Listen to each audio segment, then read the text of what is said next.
You guys hear me? I can hear you. Oh. Sorry, can you? Lieutenant, can you hear me? Yep. I can't hear you good though.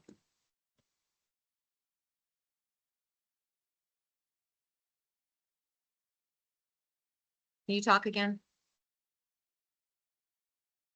We can hear you.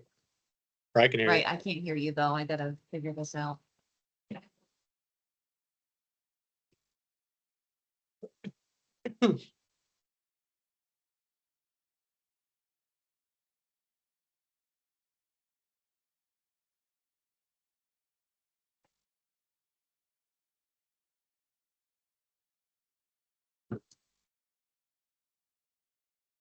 Hello.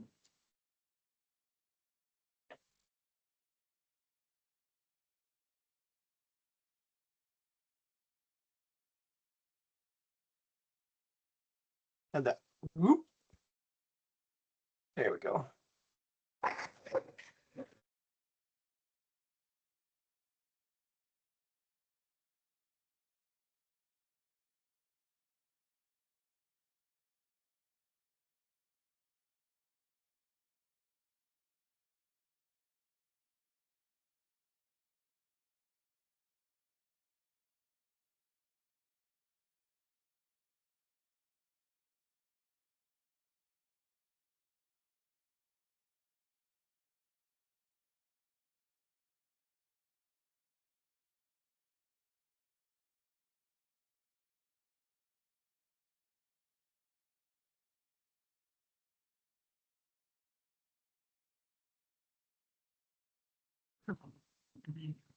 Can somebody do another test? Can somebody just talk so to see if I can hear people?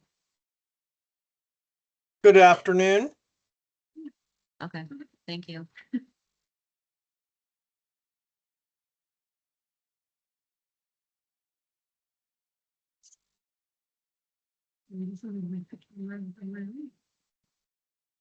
Oh, they can't see us. They see you. Just so you all know, Kim's here with me. It's fine. Good afternoon. So you have your quorum.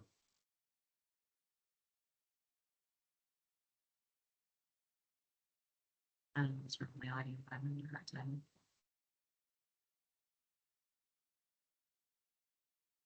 So maybe I should just go on my computer and take that off.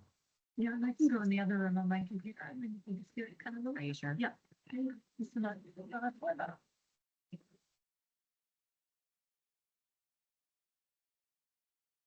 How's that? Can somebody talk so I can see if I can hear you now, please? Can you hear us now? Oh, much better. Thank you. Yeah. Okay, Kim's gonna log on just a few minutes. We just were trying to do it together, but it wasn't working. Okay.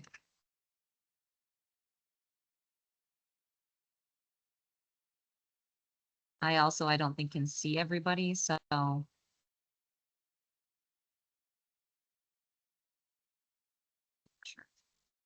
I'm off camera just because my camera's not great.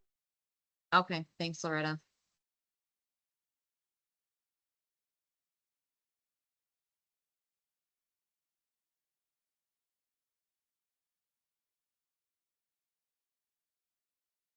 Okay, so it is, I have 1:02 PM. I'm gonna call the meeting to order. And if we can just do a quick round of introductions, because I know Sarah's on here and we can just all introduce ourselves so she can see us. Hi, Sarah.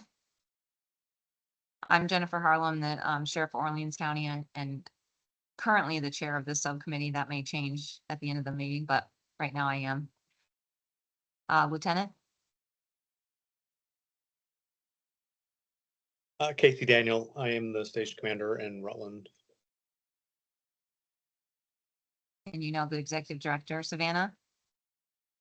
Hi, I'm Savannah Williams. I'm the operations director for Umbrella North, serving Orleans and Northern Essex counties. Loretta? Good afternoon. I'm Loretta Stallnaker, Chief of Police for Royalton Police Department. Carolyn?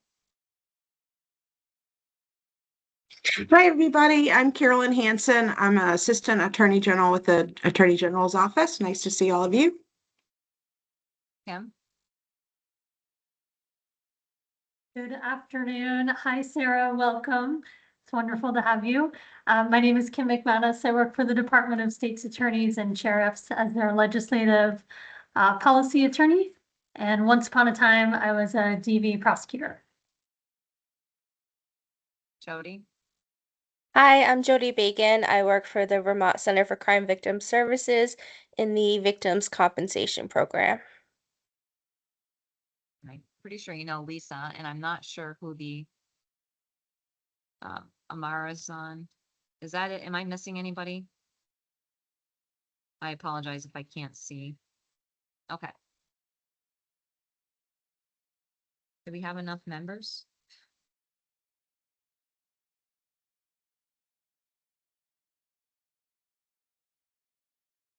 Yeah, I think you have quorum. We have 6, yes. Okay. And do so you did want everybody- Sarah to introduce herself? Because I don't think I've met Sarah before. We haven't. She's gonna have a minute to introduce herself in just a second. In literally Okay, thank 1 you. second. So did everybody get a chance to look over the minutes for January 8th? Okay, if one of the Yes. members, I'll take a motion to accept or approve. I'll make a minutes. motion to accept those minutes as presented. Thank you, Loretta. Second. Second. Second it. Thank you, Savannah. All those in favor say aye. Raise your hand, please. Aye. Thank you. That passes. Are there any additions or deletions to the agenda that anybody could see?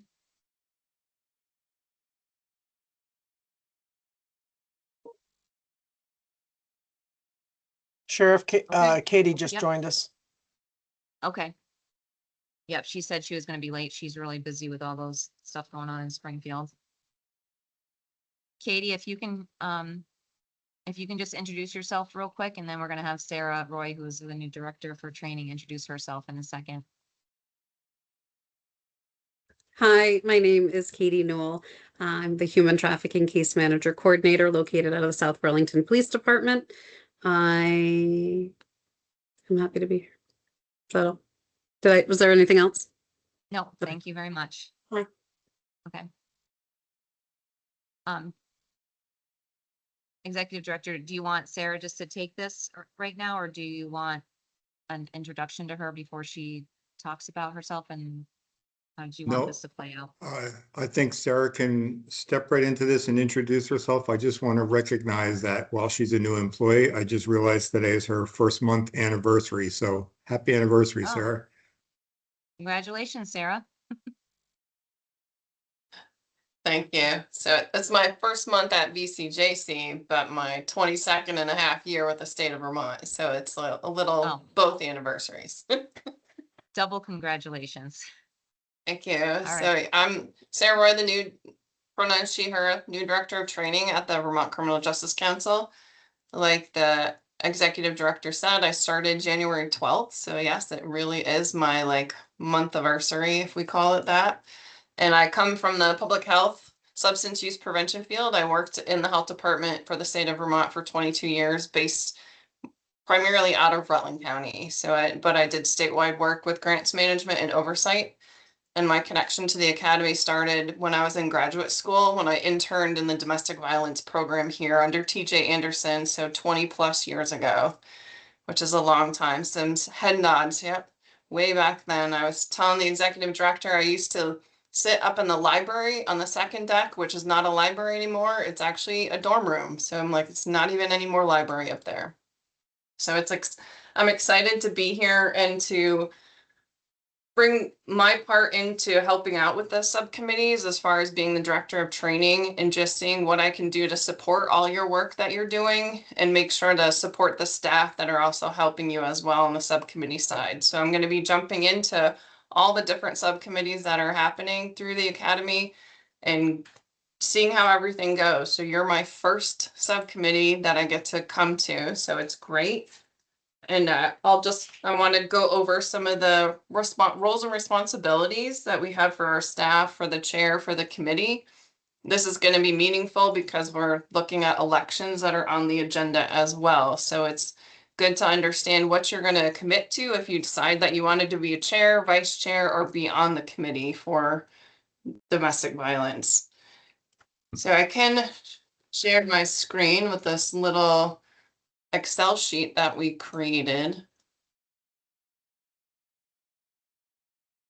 It's not super big, but it at least gives people something to look at too as I talk about it. But we're really looking at how the DV committee connects with the staff member. So our staff member here is Jennifer Firpo, who is not here today.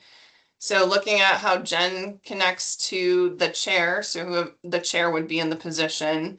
But this gives some great information about what our staff person is helping out with as far as helping with the chair and setting up agendas, looking at different new curriculum, new training that could be brought to the committee, and really running that through the chair. The chair is the driver of everything that happens here on the committee, and really connecting back to the executive director on this. As I'm staring at my screen, I'm realizing I'm sharing the older version of what I created, so that doesn't help anybody. This is what happens when you make an adjustment and then forget to open the right document. But I have it in front of me on this part, so it's a little easier. But it's our staff person definitely would help with the agenda, posting the agenda, taking minutes, recording the meeting, posting minutes and recording, and providing needs to the committee through data as directed by myself or other staff. And they can help propose curriculum content and training topics for consideration, but a lot of it is going to rely on the chair and the committee to really move that work.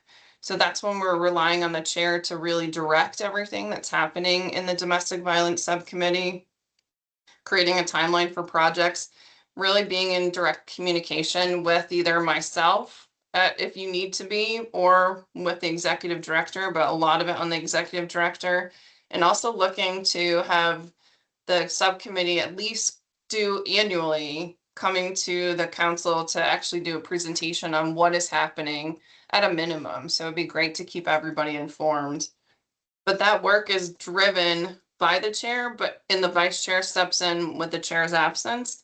The biggest piece is the committee, though. It's not just on the chair to do all the work. It's on the committee to really help foster and alleviate that work and bring all the expertise from the field to be able to have the best that we can when it comes to supporting domestic violence work.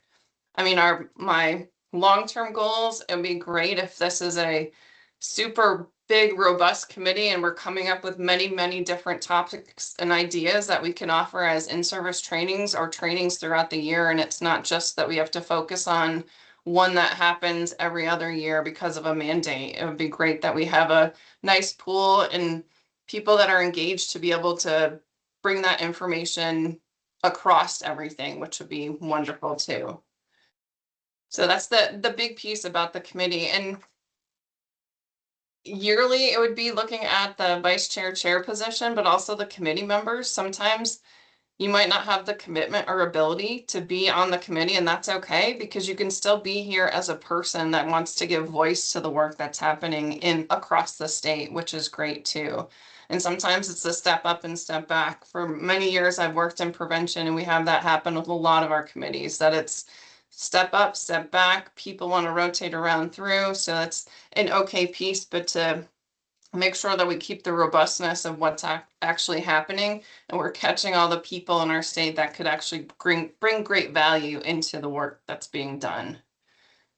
So those are when I find the real copy that I should have been sharing, I will definitely put it in. I thank you, Lisa, for cutting and pasting some of the pieces that I sent to Sheriff Harlow this morning. Are there, as I've rattled onto those pieces, are there any questions that people are thinking of or want to know or would like more clarity on as far as the different roles or how I'm going to be connected to the work?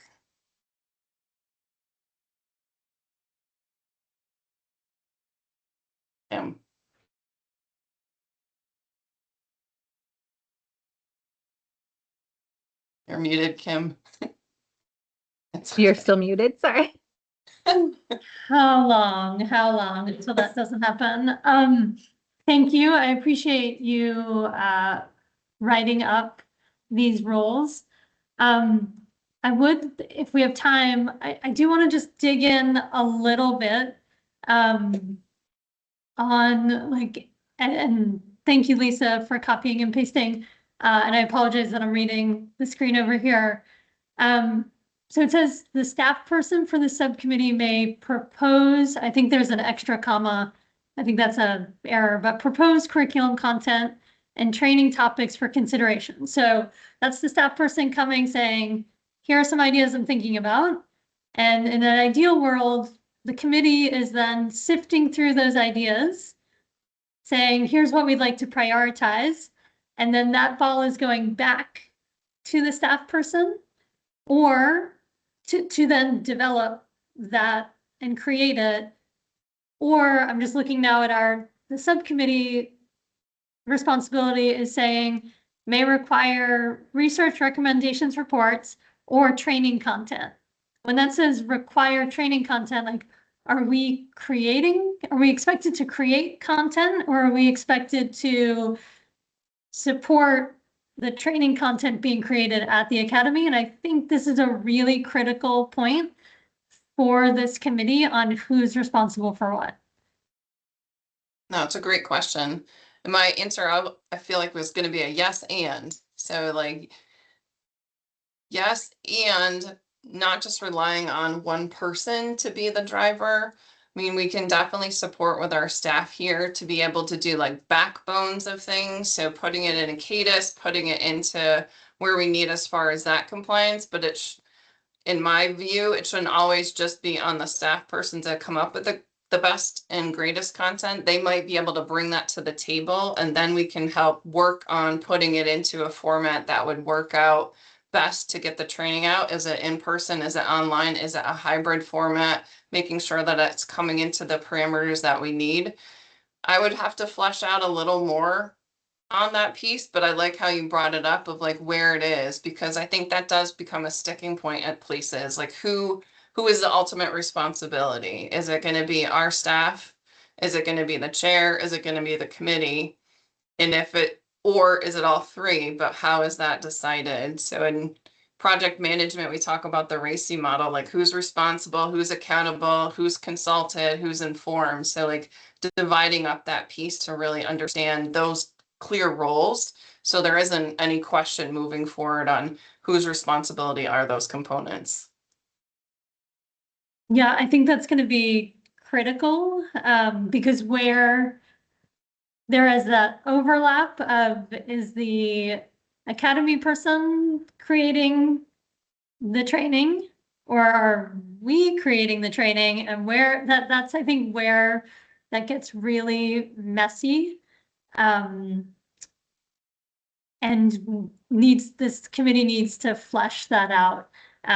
Otherwise, it feels like each end is sort of waiting for the other one's permission, or one end will start going forward and making headway, and the other side's like, whoa, when did we agree on that? That's just not ideal. I completely agree. Thank you for So that. that sounds like work. So you're still fleshing that out, do you feel like, or like, do you feel like the committee, how much do you need from us to move this conversation forward?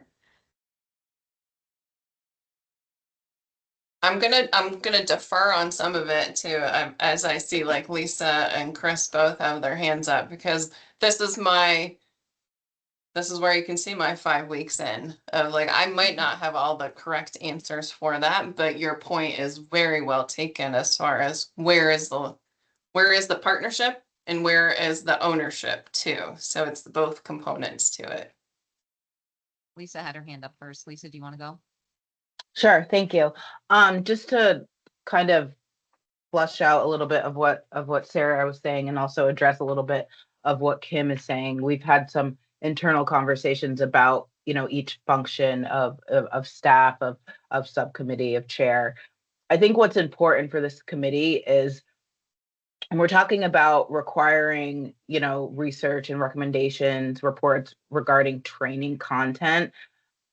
I think it's important that like you all are out in your respective agencies in the field. So there's stuff that and information that you have that you could bring to this committee that maybe our staff person doesn't have, right? Or maybe I don't have because we're here at the academy. So you each represent an organization, and I think it's important that you bring information from what you're seeing, what you're hearing, what you're training on, what the topics are to this committee, and then flush out, you know, how we work together to build some content. So I just wanted to add that piece in, but I'll let Chief Raquel go ahead.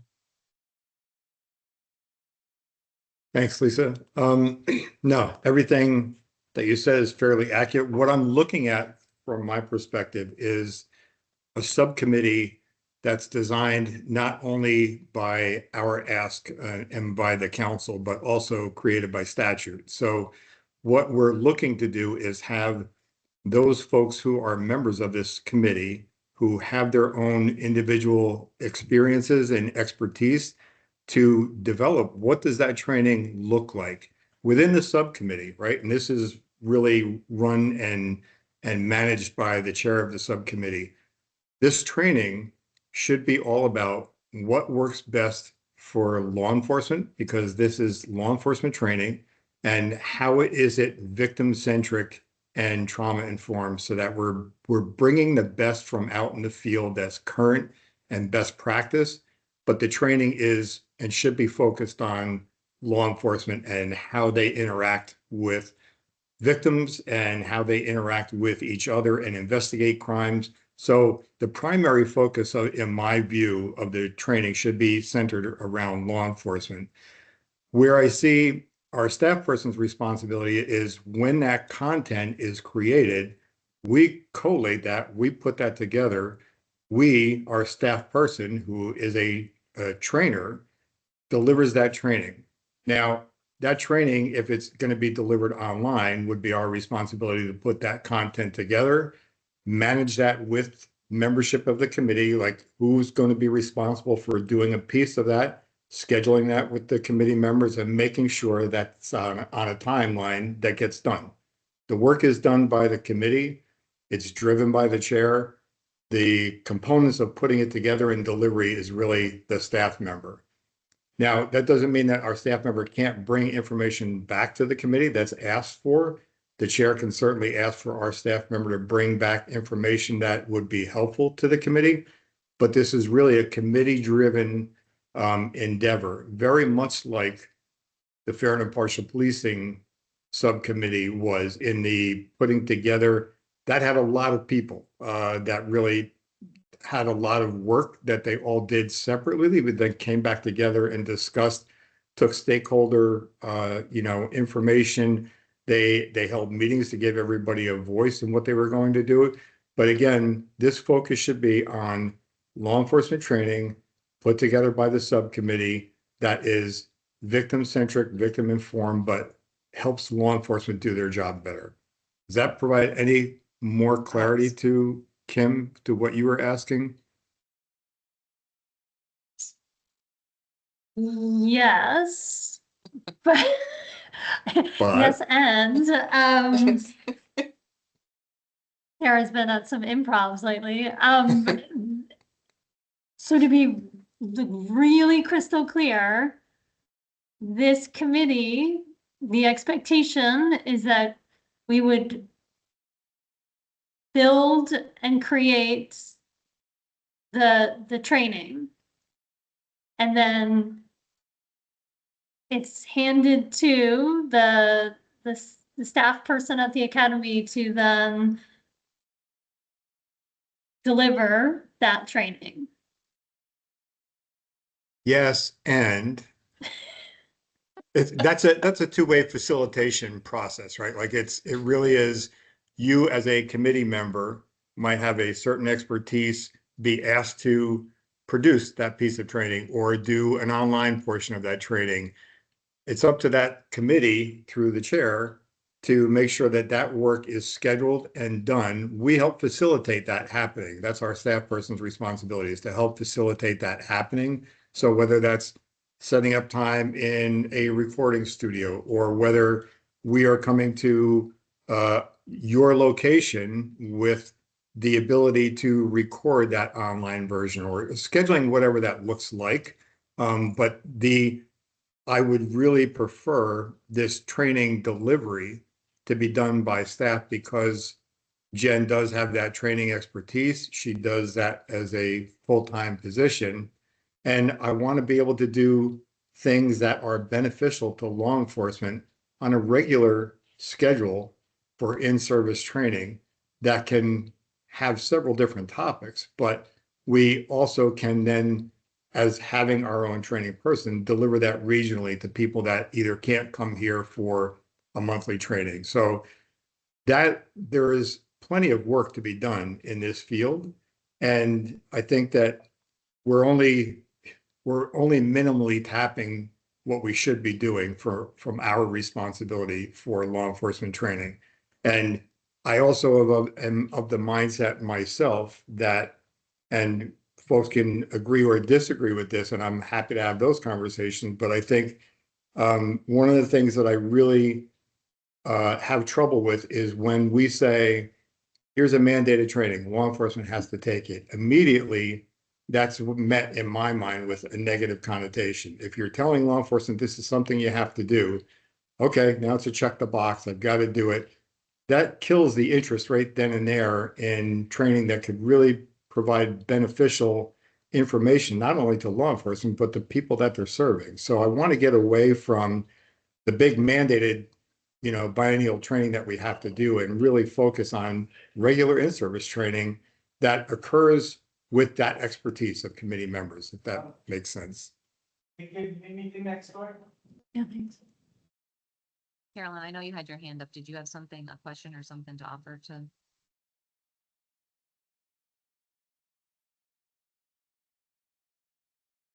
I was just wondering if I would love to see us use a real life example and map out how this would work. And I'm thinking that right now I have two outstanding proposals that I brought to this committee.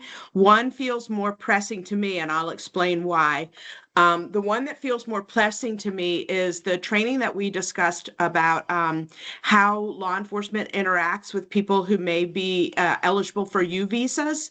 And it seemed like a area of interest, but also it takes a certain expertise to be able to deliver that training. So coming back to your point, Chris, I think we need to talk about that more. But those folks came to us. We said, yes, we would love to deliver a training like that to law enforcement. They went back and did the work and presented us with an outline, which I gave to the committee. And then my request was, could we circulate this outline to the entire committee so they can look at it and see if it looks like something like we expected.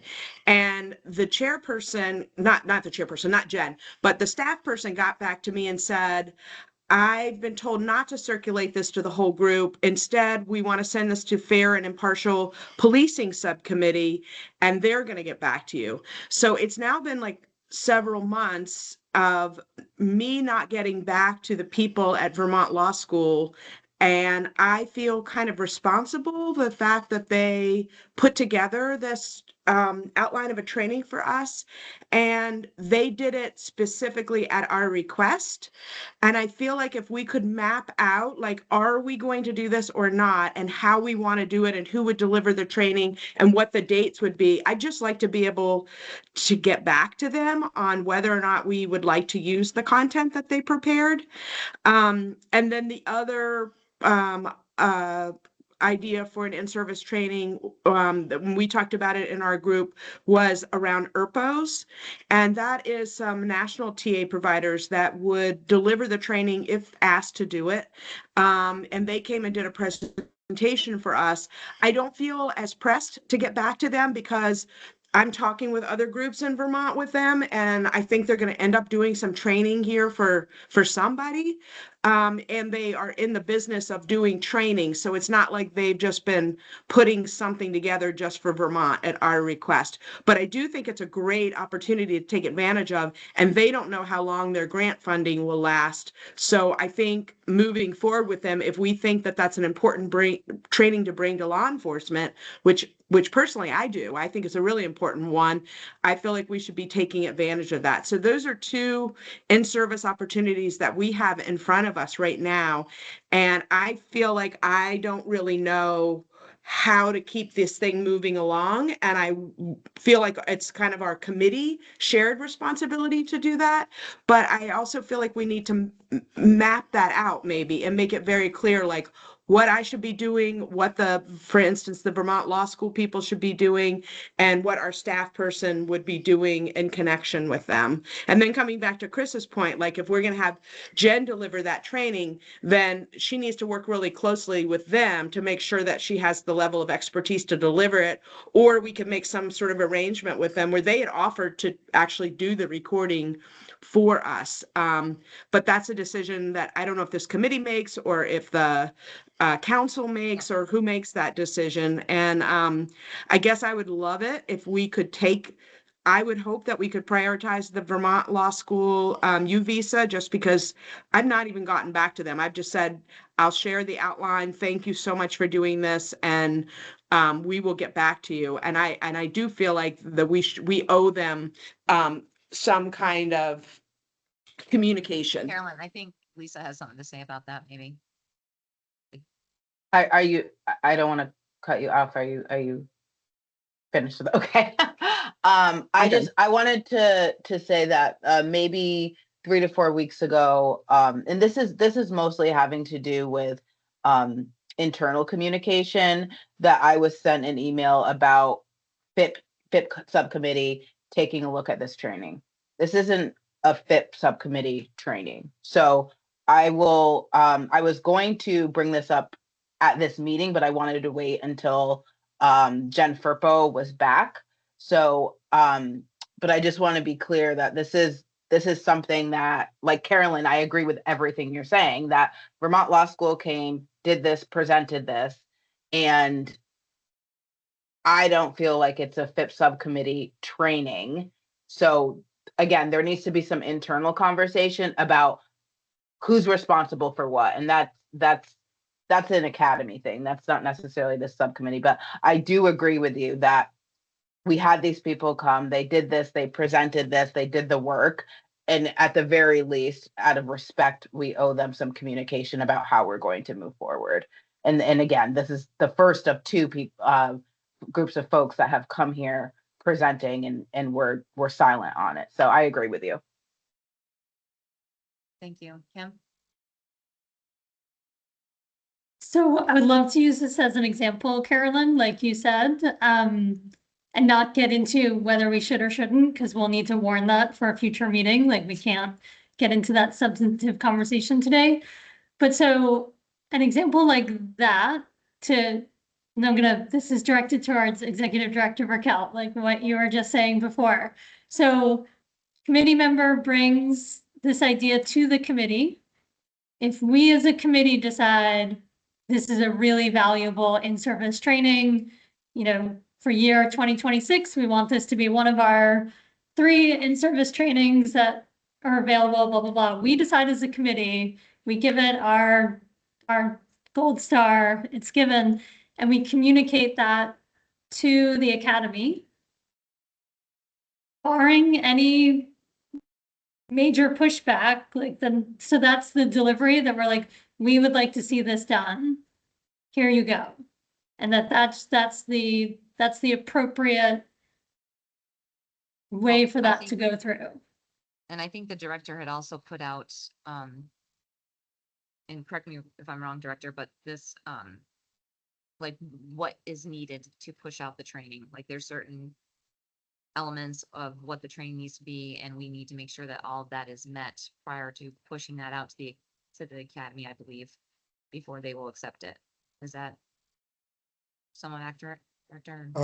Yeah, somewhat accurate because it sounded a little bit nebulous to me, and I'm not reframing that conversation. If I'm using Kim's example, yes, absolutely. So if that's a training, and again, this is for a future discussion, but if that's a training that the subcommittee feels is worthy, as does law enforcement, and this would be beneficial, and you have presenters that are willing and already have expertise in that, that's very simply a matter of us coordinating that or assisting in the recording if it's online delivery or scheduling the training to happen here. That's fairly simple. I mean, that just seems like a no-brainer to me. That's figuring out what is the staff's responsibility as opposed to, does somebody else need to look at it? Maybe if that curriculum is complete, yes, you can send it to the FIP subcommittee, say, hey, look, this is training we're going to be looking forward to putting on. Any thoughts or feelings on this? They might have some suggestion that might be beneficial, but we shouldn't, it's not a FIP subcommittee job. We're not waiting on them to come back to us with an answer on whether we're going to move something forward that already has folks with expertise and willingness to deliver that training, if that makes sense. As if I think I'm understanding Sheriff Harlow's comments, is other training that's decided upon. Yes, we are looking for the committee to put together that content. We assist wherever we can to help you put that content together, whether that's the recording, whether that's facilitating the location, whether it's facilitating us, our staff doing that instruction, or whether that's a matter of our staff and maybe one interested party of the subcommittee or that person on the subcommittee that has that expertise that wants to assist in delivering that training. As long as we've got the schedule for it, we have the follow through and we're delivering on what we say we're going to be doing. That's where I really want to see the committee moving forward. And I hope that answers some of what Sheriff Harlow brought up and Kim, what you brought up. I think so. I think going back to Sarah's word, and I know we need to do some other things today, I think that the words partnership and ownership, I really like that framing. And I think, again, as a committee, us being more clear. So if the ownership is on us to decide as a committee and to create to the extent that we need to before we send it over, the partnership is with our academy staff. But at the end of the day, we own it. Like I guess we're not asking permission from the academy of what content we believe as a committee needs to be put out there. Like right? Like obviously in an ideal world where we're aligned on that, but we're not asking, hey, is this okay with you all? If we I think that's a critical thing for us to be clear on. Like if you're giving us that level of ownership, like we want to be clear that that is our level of ownership, or is it more of a partnership in deciding that content? And I think that's that's been the historic sticking point. And again, we may not be able to drill that all down today, or maybe we can. Maybe you're like, yep, it's all yours. Go get them, which would be fine. But I want to be really clear on that piece because I think that's the essential part. So I think that's one piece I can clarify for you rather easily. Yes, that's exactly what I'm looking for. This committee takes charge. They make the decisions based on your collective experience, your law enforcement partners that are going to be on the committee and be able to tell you in the field what it is that they need. This subcommittee decides what that is. Our responsibility is not to steer the conversation or tell you what you can or can't do or what's acceptable or not. Ours is to put it together, deliver the content, and help facilitate that content that is going to be driven by the subcommittee, making it reality on our end.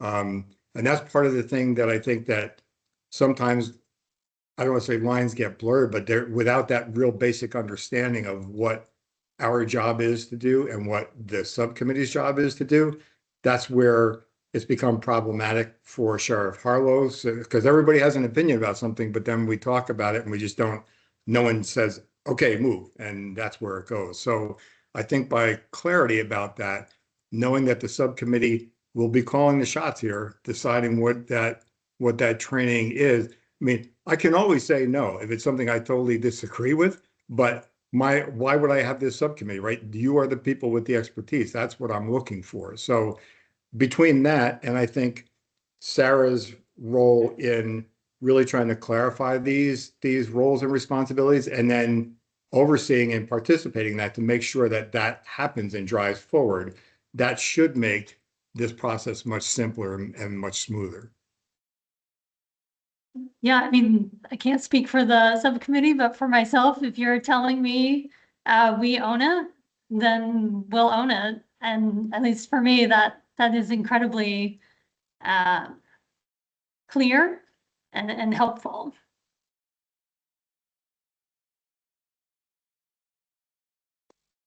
Thank you, everybody, for that. Do we have any more questions or clarifying? Everybody's good?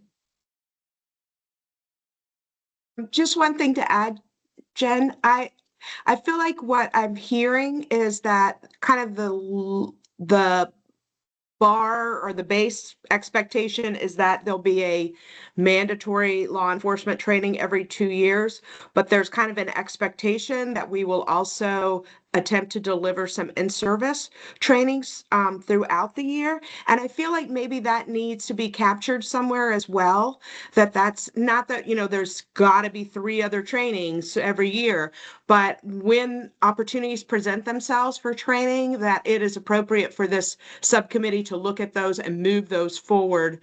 And it's not just all about the one mandatory domestic violence training that's being required by statute every 2 years, if I'm hearing that correctly. That is my understanding. That's what the executive director wants moving forward. And I guess I just mentioned it because I feel like we should capture that somewhere, because I feel like there was always this sort of idea on the committee that we were just working on that training and then other things would come up and people would say like, yeah, maybe, but then we didn't really feel much ownership of it, I don't think, as a whole. And I feel like if we know that that's kind of what we've all agreed to do, then I think, as Kim was saying, we would feel more ownership of it. In general, when we have an opportunity to present itself. Agreed. Yep.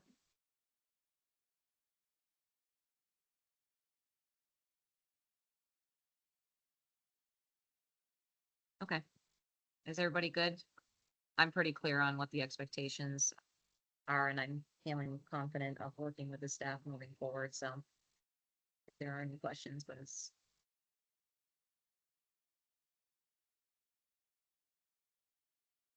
okay. Director, did you, or Lisa, I'm not sure which one, regarding the review of the reported online training and to-do list responsibilities to be completed.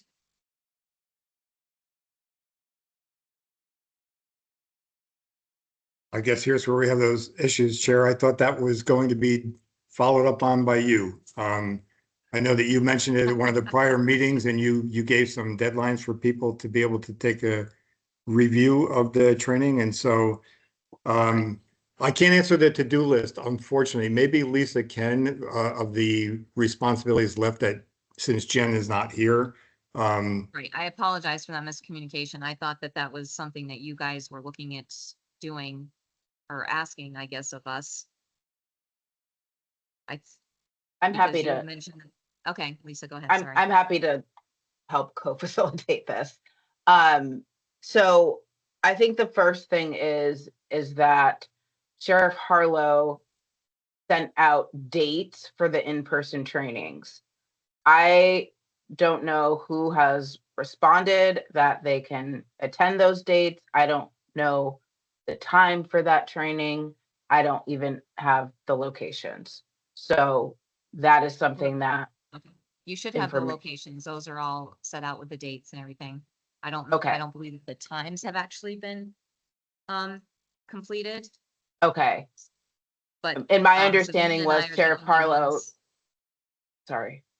Savannah and ahead. I are the only ones that I believe that have gotten back to me that are available for those trainings, in-person trainings. Okay. So where are the other And trainers? there's only one other committee member who, Sarah.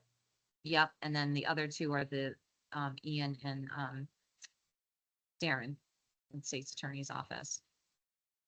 So we need to figure out if those dates work for, Well, I mean, I tried to be in Or- communication with them, so I mean, yeah, no.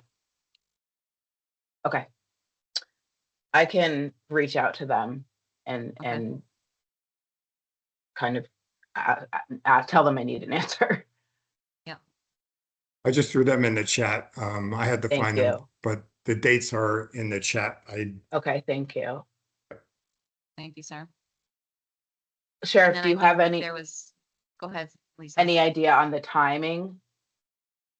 Because folks are gonna need to know in order, if we're putting out dates, we need times.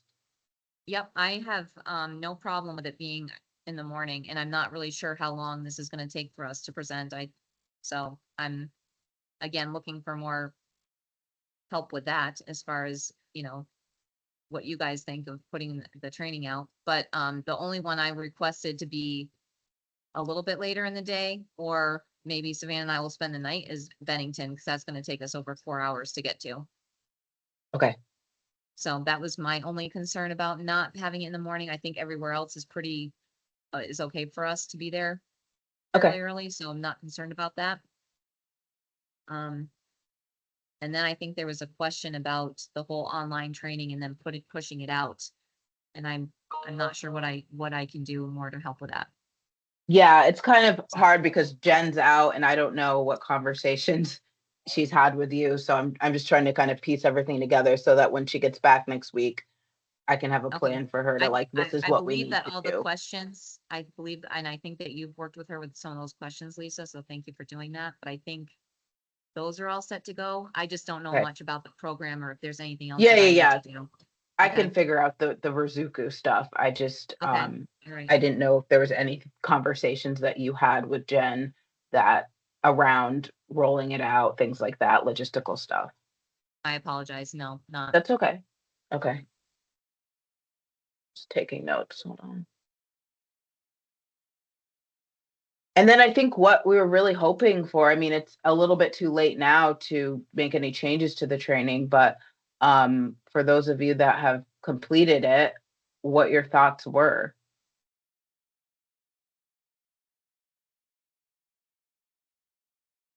And I know everyone hasn't completed it.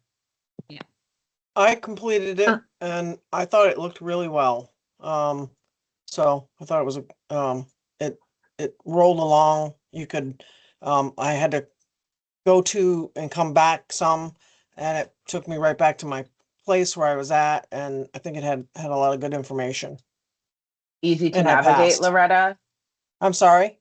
Was it easy to navigate? It was easy to navigate, yes. Okay, thank you. So can I just put this on, can I put this conversation on hold for just 1 second? Because Kim Yeah. is gonna have to leave to go back over to the Okay. State House to testify. Okay.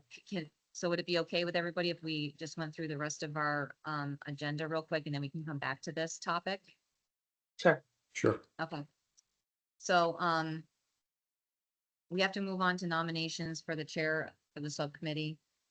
And I'm happy to continue with the position of chair if people would like that. If somebody else wants to do it, I'm also fine with that. So if somebody wants to cast a nomination for someone, I Savannah, would like to put in a motion for Sheriff Harlow to continue as chair. do we have a I second? second. I would second. it. Okay, thank you, Kim. Any further discussion? I support that. Sorry. All those Trying to in get back. favor, raise your hand or say aye. Aye. Okay, thank you, everybody. So a nomination for the vice chair for the subcommittee, there has been some online discussion on this, and I would nominate Kim McManus to do the vice chair. I second No. I'll that. second that. Thank you, thank you, Savannah. Sorry. Sorry. Okay, all those in favor, raise your hand or say aye, please. Aye. Hi. Okay, great. Thank you, Kim, for being willing to do that. Thank you, Carolyn, for doing that in the past. Really appreciate it. Okay, so thank you guys for letting me get through that before Kim has to leave. I really appreciate it. So we can go back. Katie, did you were gonna start saying something about the training?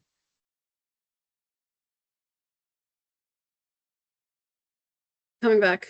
I'm clicking all the things. I just noticed a couple typos. One was in question 2 of 4 of dominant aggressor determination, understanding the history of the relationship, homicide is spelled wrong. And Okay, then which one was on the that? Lisa, did you get that or did? question 2 of 4 on the dominant 2? aggressor determination, Yeah, the I got it. first one. Yep. Homicide is spelled wrong. Thank you. Okay. And question 4 of question 4 of 4, that was unclear. I actually had, I'm sorry, I phoned a friend because I went over it a couple times. It's good because it's tricky, but because I kept reading it as the not was not like as like emphasized for me, but sorry, I'm just reading my notes and I should have deleted that before I started talking. In module 2, question 2, C, strangulation is spelled wrong. Other than that, I thought it was fine. Or great. Sorry, I'm not going to say. Thank you. I just picked those things up. Thank you. So that question was really which one was that? Do you know offhand? Strangulation question, module 2, question 2. Module 2, question 2. Thank you for repeating that. Oh.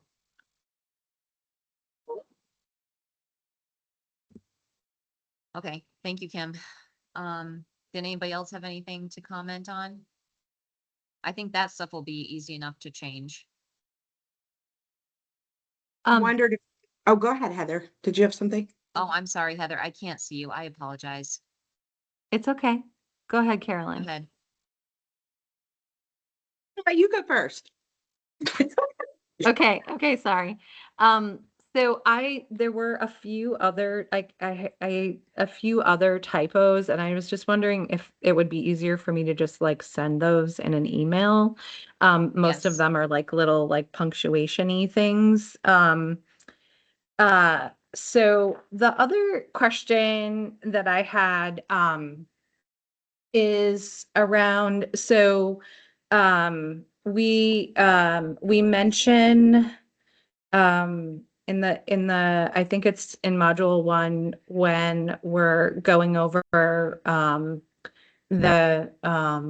the way that bruises show up differently on people who have darker skin, and it's referenced that there are the lights that can be used to detect them and that our forensic nurses have them in the state of Vermont. I'm wondering, would a law enforcement officer know how to contact a forensic nurse to be able to get access to that technology? So that was just one question that I had. And I think it would be great to actually put that information in the training somehow or reference it somehow when we're saying, because we kind of say, these are in Vermont and the forensic nurses have them. So that's just one thought about module 2. I have one thought about the questions that I'll just share and, take it for what it's worth. I know multiple choice questions are really hard. Oh, you got muted all of a sudden. The bad thing, I talk with my hands. Sorry. So I'm just thinking about the multiple choice questions in general. I know it's hard with multiple choice questions, but some of the answers that are like kind of like silly, like it's not my favorite way to go it's not my favorite thing to throw in. Like, I think one of the multiple choice questions like references like a pillow fight, and like it just doesn't really sit well with me. I just have to say that's my opinion, but I'd rather not have the kind of goofy like Amazon or choose sides. Like, it makes me feel, it feels kind of like just, doesn't sit well. It feels somewhat like, dismissive of like a topic. So, I will look at, do you remember what question that was? Or what the I top, can- what the, yeah, I can text or I'm sorry, email you. okay, So, because I didn't do the greatest job, I have like a few of them, like I wrote A, but I didn't write the question. But like, okay, question 3 in module 1, like, I mean, I guess this isn't. I mean, maybe I don't know. Like Amazon is where you can get the camera. I mean, I don't know, whatever. Maybe that's not as bad. The pillow fight one, I didn't write that question down. It's later in Ian and I think it's in Ian and Darren's part.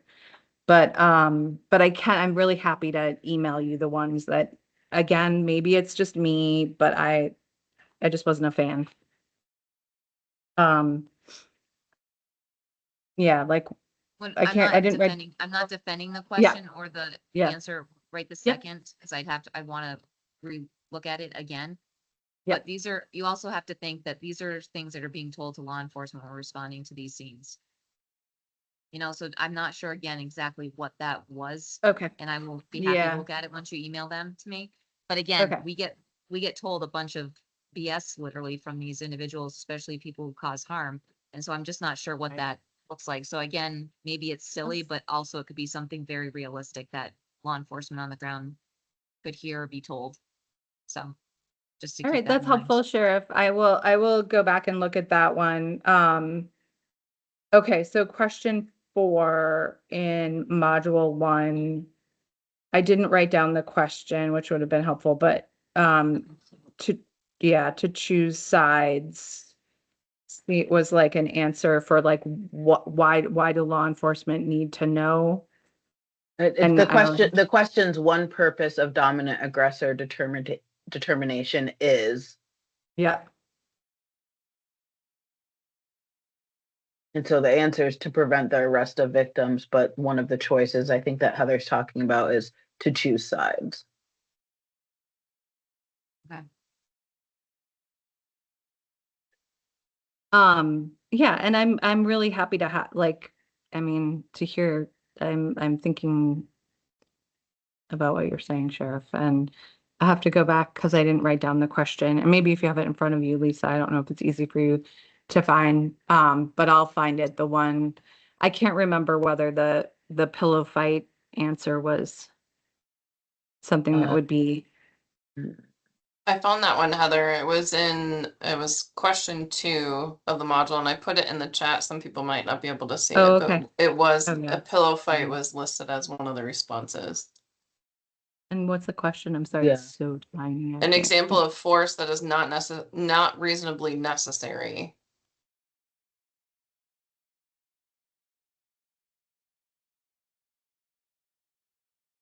So, I mean, that may be something that you actually get, and it's actually really valuable for me to hear and learn.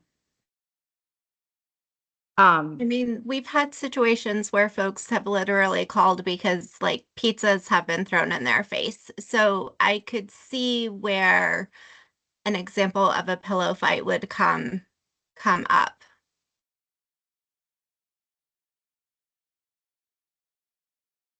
I'm happy if you email those to me, though. We can review them in a timely fashion before we put this out, though, to make sure that it's.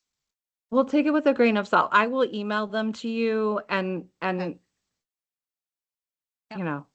it's not a hill to die on for for sure. Okay. No, it's all good. Carolyn, did you have anything? Oh, sorry, Heather. No, that's okay. Thank you. That's it. Carolyn, did you have anything to add? I did. I had a few comments on the training. I don't know if we have time for them, but I'm thinking first of all that it would be helpful, as I was saying earlier, Sarah, like mapping things out. If we were able to watch these and give some feedback before they go live would be really helpful. I am mindful of Lisa's point that like it's a little late to do anything now, but I do have some ideas of things that maybe we could still do now.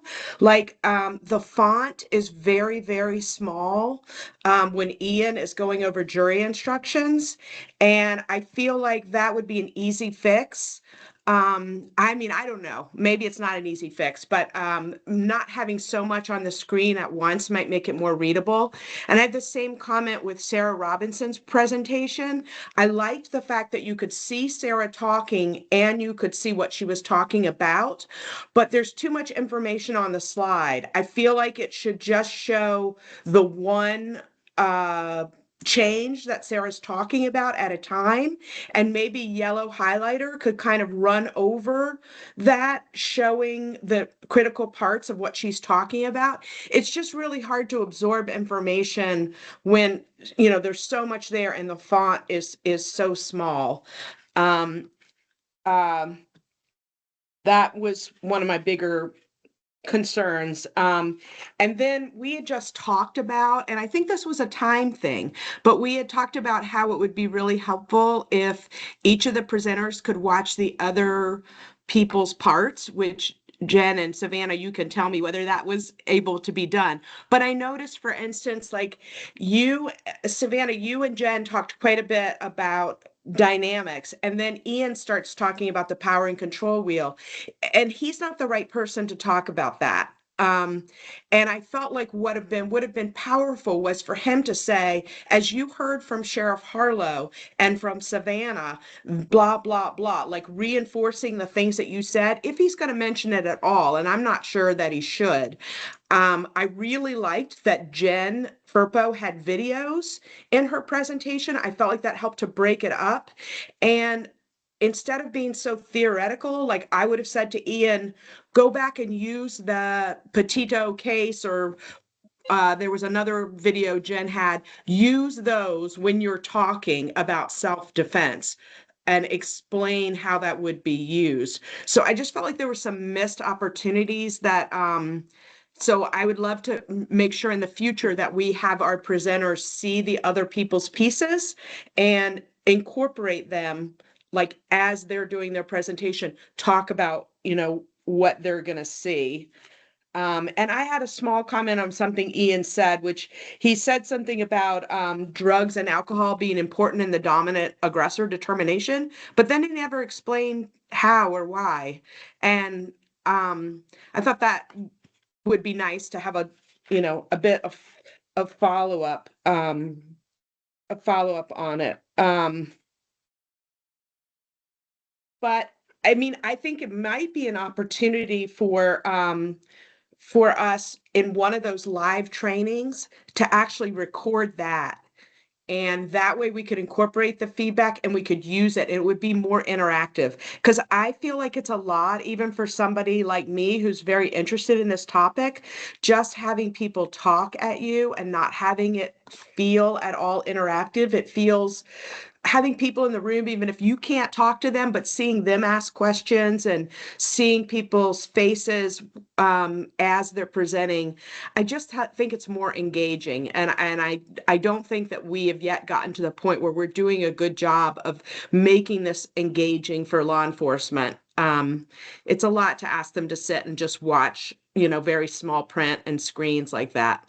So anyway, those are my 2 cents. Well, I don't disagree with you, but we should have done this, we should have done the in-person training in January, because the executive directors gets pressure to have this training put out so that law enforcement has it on their radars, because this is a mandatory training for us to get done for this year. And that was our impression too, that we were gonna have the first presentation, or the first class was gonna be held in Pittsburgh, and that we were going to have that recorded, but that was not, and maybe that is something we can still do. I don't know. I'll talk to him about that. But he was getting pressure and we're already behind the ball. He wanted the online ready to go January 1st. So we're already a month and a half behind the ball. So I don't disagree with what you're saying, Carolyn. But you know, this is it. yeah, moving forward, we need to do better. So, Lisa, I apologize. You had your hand up. No, that's okay. I just, there's one piece of feedback I have on the training, and then what else was I gonna say? I lost my train of thought. The one thing that I saw that I actually think it was in Sheriff's and Savannah's presentation was like using the word batterer. I don't think that's language that we still use today. So that was something that kind of I flagged. Maybe it is, I don't know, but I based on my conversations and things with people, batterer is not the term that we use. So I just wanted to mention that. The other thing is, I don't know, but I think, and Sheriff Harlow, you'll be able to confirm this or not. I believe, and I know Jen Ferper's not here, but I believe she sent those videos out back in December for people to review, and nobody gave feedback. So I just want to say that, Yeah. and not make it seem like she didn't do what she needed to do. That there's been Yeah, we were several supposed to do several this in weeks, January. Yeah. and I believe the videos were sent out to everybody, the training in mid-December. And the last thing is, just because I've worked with PEG TV before, to be able to change, and Carolyn, I agree with everything you said. Just FYI, in order to change slides now, we'd have to go back into the studio. So I think it's really important what you said, Carolyn, is when the in-person trainings do happen, we can, recover some of that stuff. And also the interactive piece is really important, that those in-person trainings are really interactive, that there's scenarios in there, there's different things that kind of engage law enforcement in discussion. Thank you. Heather. I just wanted to underscore, because I don't think, it was loud earlier, but I don't think it was mentioned when we go forward, with like the responsibilities and roles. One of the things I brought up last time was timeline, and I think that's exactly what we're experiencing right now, is like, I mean, when we get videos of something that's already been done at PEG TV, I guess I felt in December, like, do you really want me to tell you that you should change a bunch of things that were already recorded? I guess that just felt like the timeline just felt a little wonky to me. So I think that it would be really great for us to work as a committee for just like real crystal clarity about timeline. And just I want to throw out another suggestion that I had, which is that I think that when we get to the point where we're like, here's our content, we've got it.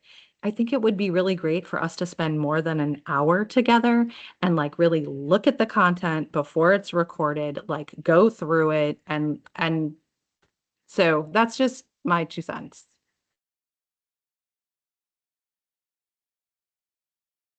Thank you.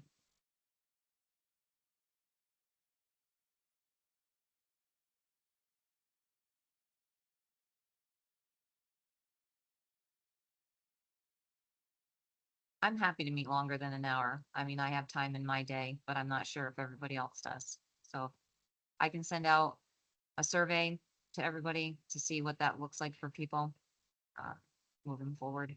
So we can try to accomplish more things during the meetings. Sorry, Sheriff. Okay. Go Oh, ahead. Katie, real quick, and then Heather.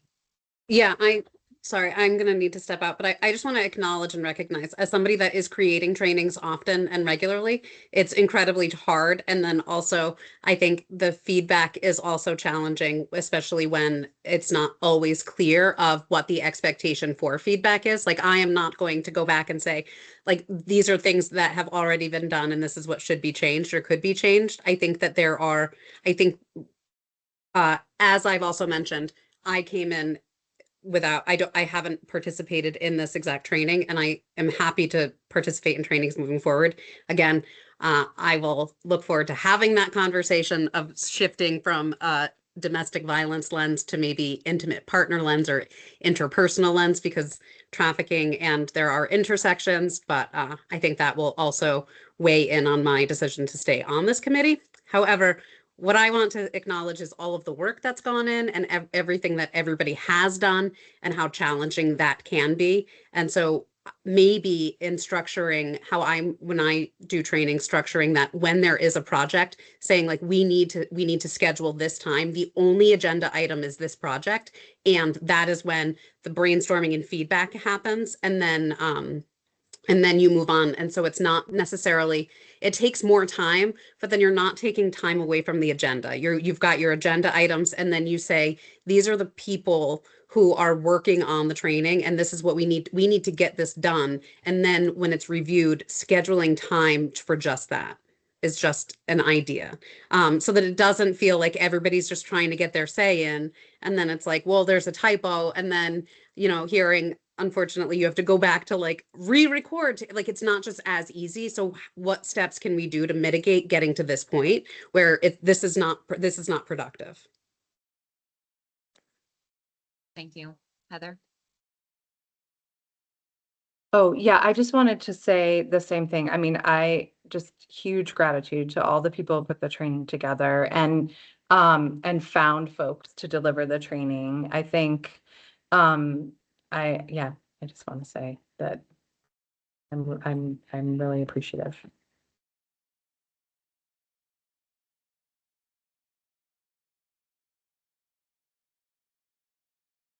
Okay. Does anybody have anything else before I want to be respectful of people's time?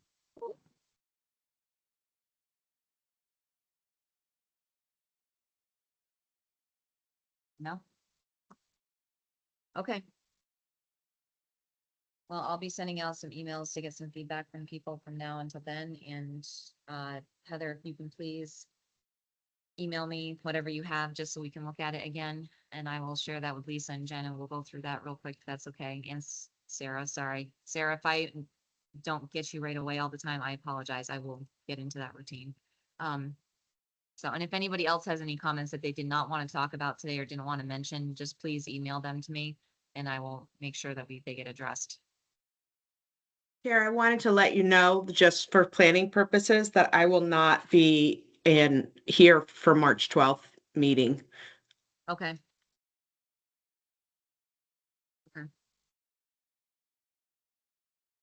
And Jen, I already started making edits to the facilitator guide for us for the in-person trainings, being mindful around language, because there were some things that I caught even as we were doing it. Okay. And so I've already been making those edits and suggestions. Okay, thank you. Okay. All right, well, if everybody's good, then I'll take a motion to adjourn. Motion to adjourn. Thank Second. you, Heathers. Thank you, Loretta. All right, well, thank you guys, everybody, and I will be in touch very soon. I hope you all have a great rest of your day and weekend. You Thank too. you. Bye. Take care. Bye.